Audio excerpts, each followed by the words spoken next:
Fala, gurizada, beleza? Professor Hilton aqui com vocês para o capítulo 6. Eu tinha passado parte deste capítulo, né? Então, assim, vamos dar uma recapitulada entre o meio do que a gente fez no 5, o que a gente precisa no 6, para fechar ele rapidinho. Eu vou colocar alguns complementos na aula de hoje, ok? E aí eu crio uma lista de exercícios para que a gente possa trabalhar em cima dela nas nossas próximas aulas. Vamos lá então. O assunto nosso era potencial elétrico, que foi o que vocês tiveram na última prova. Que a propósito, volto a parabenizar todos novamente, foram muito bem nesta prova. O nosso potencial elétrico a gente começou a ver pela definição de energia potencial. O que era essa energia potencial? É a energia que a carga-fonte vai gastar para mover a carga de prova. Então, lembrando, esta daqui é a nossa fonte, quem produz o campo, essa daqui é a carga de prova, que prova a existência de um campo elétrico e que aqui então absorverá esta energia na forma potencial. Ao absorver a energia, então, esta carga se move aqui devido aos seus sinais, ela é atraída. Então ela sai do infinito de qualquer posição e chega a uma certa distância do campo. O que nós vimos? Que esta energia potencial estava relacionada ao trabalho. Estão lembrados da ideia de trabalho? Bem, fiz a dedução já dessa expressão para vocês e vimos que a energia potencial elétrica, ela é a constante eletrostática, o produto entre as cargas por essa distância. Essa então a nossa expressão para energia potencial. Não esqueçam lá da mecânica, lá do seu primeiro ano. O que é uma energia potencial? É uma energia de configuração de um sistema. E nesse sistema eu tenho corpos que fazem força entre si, mantendo uma distância. Então isso está associado à energia potencial. Muitos dizem que é energia de posicionamento. Não é errado, né, já que envolve a distância. Mas a ideia geral é que essa energia de configuração do sistema, onde corpos exercem forças entre si, no nosso caso força elétrica, então a gente tem a energia potencial na forma elétrica. Qual vai ser a unidade de medida? A nossa unidade de energia potencial, ela é o Joule, beleza? Bem, relembraram bem? Vamos então agora falar um pouquinho de potencial. O nosso potencial elétrico aqui então está associado ao quanto de energia que o campo elétrico é capaz de fornecer por unidade de carga ali. Só que a gente vai analisar ele da seguinte forma. Devido à teoria ali colocada, o nosso potencial elétrico é esta energia potencial por unidade de carga. Esta é a sua definição. Agora, se vocês lembrarem, eu passei isso de outra forma, pois a energia potencial tinha relação com o trabalho. Então eu coloquei que o trabalho elétrico sobre a carga de prova dependia da diferença de potencial, estão lembrados? Eu colocava 2 pontos aqui no campo e trazia a carga entre esses 2 campos, né? Agora a gente vai analisar o potencial em si. Qual é a capacidade que o campo elétrico gerado aqui tem de dar energia nesse ponto? Esta é a ideia de potencial, ao qual, se a gente pegar aquela equaçãozinha lá da energia potencial e substituir, o potencial elétrico ele dá Kq sobre D, já que a carga Qzinho que a gente tinha aqui é cortada com essa ali de baixo, ok?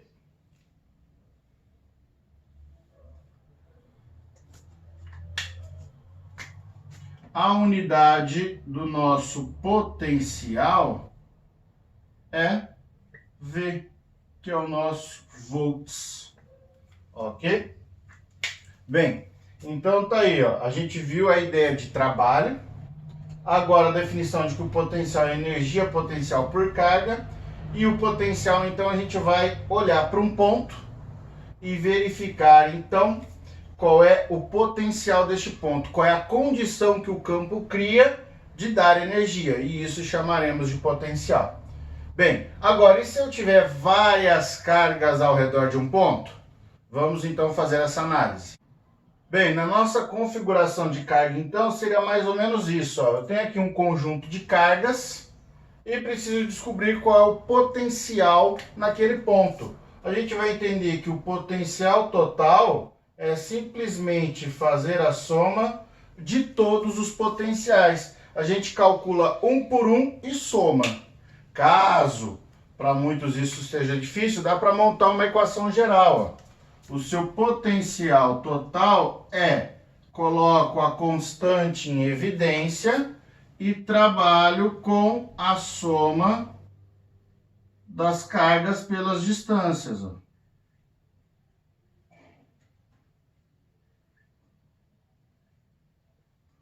Aí vai depender de quantas cargas e quantas distâncias vocês vão ter. Essa então é a nossa ideia geral. Bem, importante salientar que se a carga for positiva, o nosso potencial é positivo. E se a carga for negativa, o nosso potencial é negativo, né? O lado mais e o lado menos de uma pilha. Então aqui o sinal da carga interfere, já que tanto a energia quanto o potencial são grandezas escalares. Então elas usam o sinal positivo e negativo, diferentemente de força e de campo, que são vetores. Então o negativo interfere no vetor. Bem, de maneira geral, a ideia básica do potencial é essa, e agora nós temos algumas aplicações. Bem, galera, duas definiçõezinhas aqui para a gente começar com as aplicações. A primeira é da DDP, diferença de potencial, que nós já havíamos trabalhado dentro daquele assunto em que o trabalho era a carga vezes a diferença de potencial. O importante da gente saber neste momento é que a diferença de potencial ela está associada com a ideia de fornecer um caminho para o potencial elétrico. Bem, pela expressão que nós acabamos de ver, potencial, constante, carga por distância. Né? Pela expressão, põe ela aí na sua mente agora. Carga sobre distância é o seu potencial. A carga fonte não muda, é uma constante igual ao K. Então, o nosso potencial ele tem alterações com a distância. Tranquilos? Como a distância está lá na razão da nossa fração, então potencial e distância são grandezas inversamente proporcionais. Fechou? Bem, basta verificar que quanto mais distante eu tiver, menor vai sendo o meu potencial. Tá claro isso? Então vou me afastando do campo originado pela carga-fonte, menor vai sendo o meu potencial. Se eu jogar um elétron ali, ele tende a caminhar. Qual é o sentido? Na realidade, ele vai sempre do menor potencial para o maior potencial. De maneira convencional, para os nossos exercícios, ele também pode se mover do maior potencial para o menor, desde que facilite a análise. Mas grave bem, na realidade, fisicamente falando e analisando o caminhar de elétrons, eles sempre procuram ir do menor potencial para o maior potencial. Onde é que eu vejo isso? Numa pilha. A pilha, ela mostra uma diferença de potencial. Vamos lembrar aqui, ó. Diferença de potencial a gente chamou de U. Onde este U, ele nada mais era que um ΔV. Fazer a subtração de dois potenciais, ok? Mas para vocês não confundirem final e inicial, porque tem esse hábito com delta, então a gente troca pela letra U. E a letra U é o nosso DDP, que é a diferença de potencial. Fechou? Então os elétrons vão procurar isso, ó. Quando eu pego uma pilha e conecto o lado negativo ao lado positivo, eu estou dizendo para os elétrons, ó, aqui eu tenho um potencial menor, aqui eu tenho um potencial maior. Caminhem. Então eles saem do potencial negativo, percorrem o fio e qualquer coisa que estiver ligada à pilha e vão parar aqui no potencial positivo. Porém, como eu disse, vocês podem encontrar muitas definições colocando o sentido ao contrário. Não faz diferença, tá? Mas lembrem bem dessa ideiazinha real que eu passei para vocês. A mesma coisa que a gente viu aqui em cima tem no campo elétrico uniforme. E há uma relação matemática para isso. Basta lembrar que quando eu coloco duas placas, uma positiva e uma negativa, eu gero dentro dela linhas de campo elétrico. E estas linhas uniformes. Estão lembrados? Este é o campo uniforme. Se eu jogo um elétron aqui dentro, o que vai acontecer com ele? Ele vai se movimentar. Deixa eu melhorar ele aqui. Coloquei um elétron frente a essa placa negativa. A tendência é ir do menor potencial para o maior. E ele então se move. Contrário ao campo elétrico. Então ele vai precisar de energia para isso, que é a energia potencial. Então ele vai ter que vencer o campo elétrico, realizar trabalho. Bem, aqui nós temos o potencial menos, o potencial mais e uma distância entre essas placas. Quanto maior vai sendo essa distância, maior é a energia que ele tem que gastar para se mover, maior é o trabalho realizado, ok? Então nós vimos que, né, o trabalho que ele realiza aqui é a carga vezes a DDP. Estão lembrados? E que o nosso potencial ali, a diferença de potencial, deixa eu pôr que a nossa diferença de potencial ali é o campo elétrico vezes a distância. Então, esta é a relação que nós temos para com a diferença de potencial. Atrelá-la à distância. Quanto maior a distância, maior a DDP. Aumentando a DDP, realiza mais trabalho. Por isso que tem relação do trabalho com a distância. Essas expressões nós já tínhamos visto na videoaula anterior, né? Mas está aí de maneira geral essas aplicações. E vamos aqui então fechar com a ideia das superfícies que eu já havia comentado com vocês. Bem, nossas superfícies equipotenciais. O nome já fica bem claro.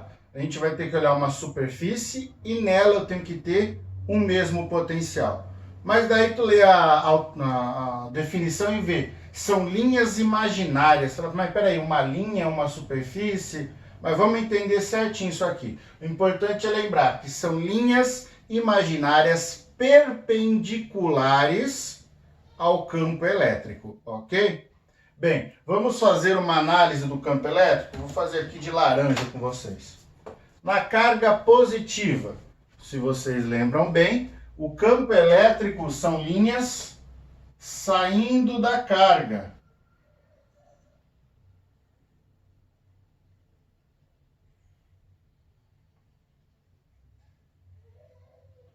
Aí, ó.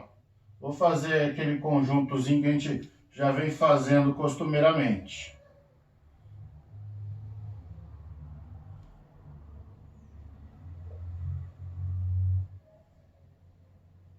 Pronto, tá aí. Este é o campo elétrico. Tranquilos?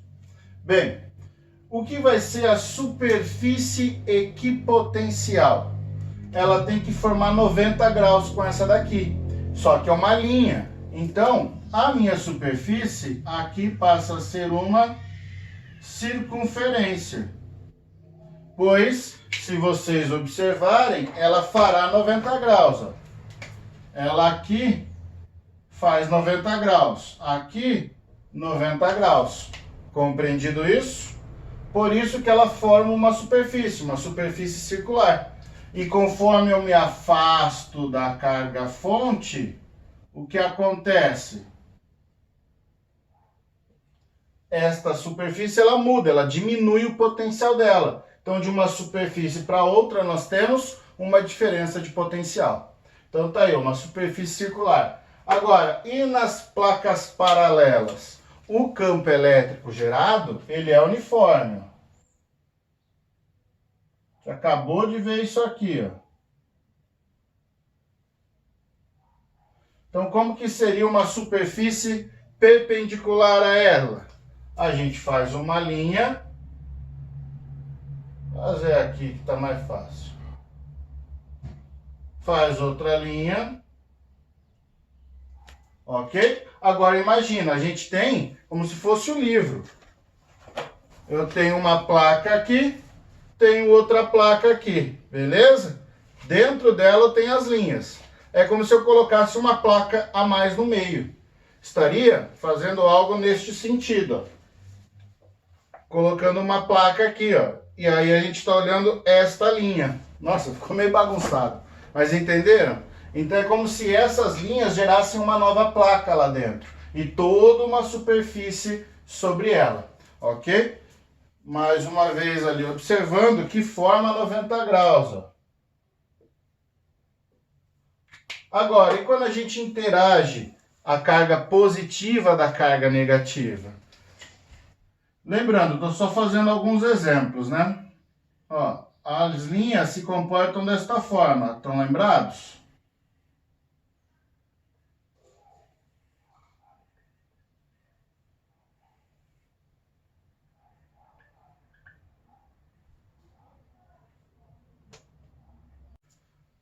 Bem, galera, então a gente estava aqui, ó, deu uma travadinha no vídeo, mas ó, na carga positiva e negativa a gente vai ter a mesma relação que essa. Só que como elas são mais intensas aqui no meio, as linhas se aproximam mais, porque o potencial é mais intenso. Afastando-se dela, o potencial diminui. Então, as linhas ficam mais afastadas. Bem, conhecidas as superfícies, qual é a finalidade dela? A gente analisar o movimento dos elétrons. Vamos pegar essa daqui que está mais fácil de desenhar, mesmo porque essa eu já fiz também. Então o elétron ele pode estar aqui, ó.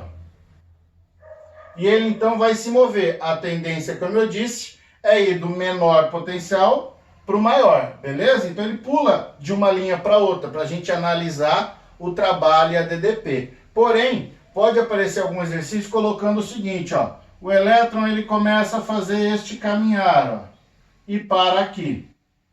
E pergunta, qual é o trabalho elétrico dele? Sua resposta tem que ser? Isso, zero. Por que zero, quem não entendeu? Porque ele sai desta superfície e volta para a mesma superfície. Então ele sai de um potencial e volta para o mesmo potencial. DDP, subtraindo um do outro, que são iguais, dá zero. Não há diferença de potencial, portanto não há trabalho. Tranquilos aqui? Agora, e no meu dia a dia, para que eu preciso? Primeiro que nós temos muitos equipamentos eletrônicos que funcionam desta forma. Falei da pilha já, mas tem placas dentro do seu computador, dentro da sua televisão, que usam desta ideia para dar movimentos aos elétrons, ok? Mas aí teria que ser uma aula um pouquinho mais aprofundada, porque envolve também magnetismo. Fica mais para frente. Agora, outra aplicação bem prática, que é no meio ao qual eu já estou trabalhando um bom tempo, que eu sempre falo para vocês, que é na engenharia. Quando eu vou construir um prédio, é só levantar a estrutura? Quem tem pai engenheiro aí sabe que não. Agora, tem algo que a física ajuda, que é o seguinte, tenho lá o solo perfeito, tudo certinho para que a construção seja boa. Porém, o meu solo, ele tem muito elétron, ele é muito carregado, os minerais dele. Então, se ele tem muita carga, ele passa a gerar um grande campo elétrico, consequentemente, um potencial elétrico. Ele criando potencial elétrico, acumula-se a carga, vem a nuvem e a chance de descarga elétrica sobre a sua estrutura torna-se maior. Então, além de todos os efeitos que temos que considerar para a construção de edificações, o potencial elétrico e o campo elétrico também tem que estar, né, de acordo com as nossas escolhas dentro da engenharia. Bem, de maneira geral, é o que nós temos. Esse capítulo ele é um pouquinho longo, ainda tem assunto, mas eu vou deixar de lado para colocar algo que ele passou ali, um tópico, que é capacitor, e não aplicou mais. E o estudo de capacitor é muito mais aplicável e cai mais em qualquer tipo de provas aí de vestibulares e afins do que o restante do capítulo. Então, para aqui, o que tiver de exercício a gente trabalha, e eu vou mandar mais 2 videoaulas para vocês. Então, para hoje, está um pouquinho carregado, tem 3 videoaulas, beleza? Mas eu fico lá no Meet para a gente trocar uma ideia. Aguardo vocês, um forte abraço e um beijo no cérebro.